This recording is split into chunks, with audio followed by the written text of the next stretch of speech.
does sound like Wayward Sons, I think, is I suppose that what came in the last thing, is that it's all, again, it is down to all the influences, and it's down to how we play.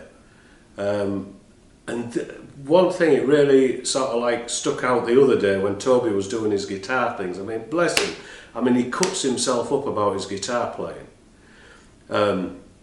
And, you know, obviously, Sam's a brilliant guitarist, but when Toby was playing his guitar tracks, the actual songs went from being absolutely massive sounding to being, woo, it's a big wall of sound.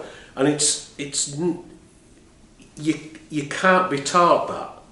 You cannot be, it's just the way that he plays and the energy that Toby put into his guitar suddenly makes it sound just enormous, and that adds to the sound. That was a big factor of the sound.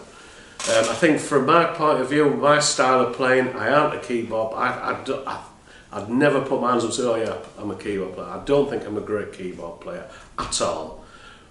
And I'm quite a sloppy keyboard player, and I let things ring out. But the one thing I do like is to try and sort of lock into the rhythm and make everything big. It's just my sort of way of playing, you know, it's a heavy sort of way of playing. And like Sam, I mean, every note he plays is melodic. He just picks out every little thing he plays is just something of beauty, whether it's distorted or it's just so melodic. And then like Nick, bass is just as solid as you could possibly get, and Phil is just as tight as a drummer you could ever wish to play with, and just so inventive, and all this locks together to make the Wayward Sons sound. There's no sort of like, let's record it and then add all these different effects to give it this hue, you know. That comes from how we all play. Getting ready to record an album is the biggest thing you ever do as a musician, I think, when you're a professional and you know that this is your document, because what we're creating here is an oral document.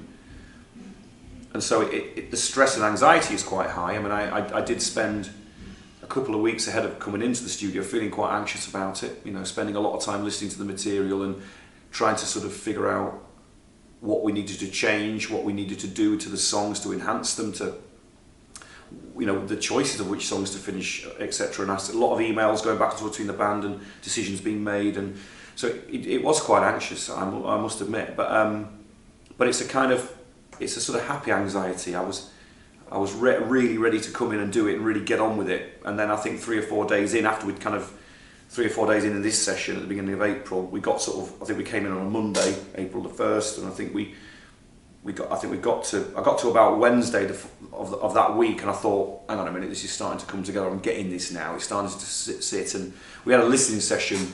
I think after we'd finished all the drums last Friday, we sat and listened to everything. And it's all just guide guitars. Nothing sounds very good. You know, the bass is not. It's a bit out of tune. Our vocals were rubbish. You know, but we got a sense of playing everything back to back, what the album felt like.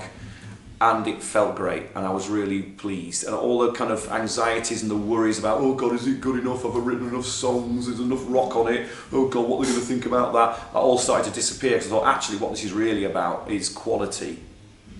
You know, even though we're recording a lot of material here, to get it down from 56 to 19 or whatever it is, we've already got rid of the chaff. And we've got to the heart of it, and we can still.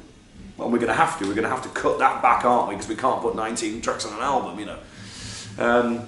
So the preparation is massively mental and massively emotional.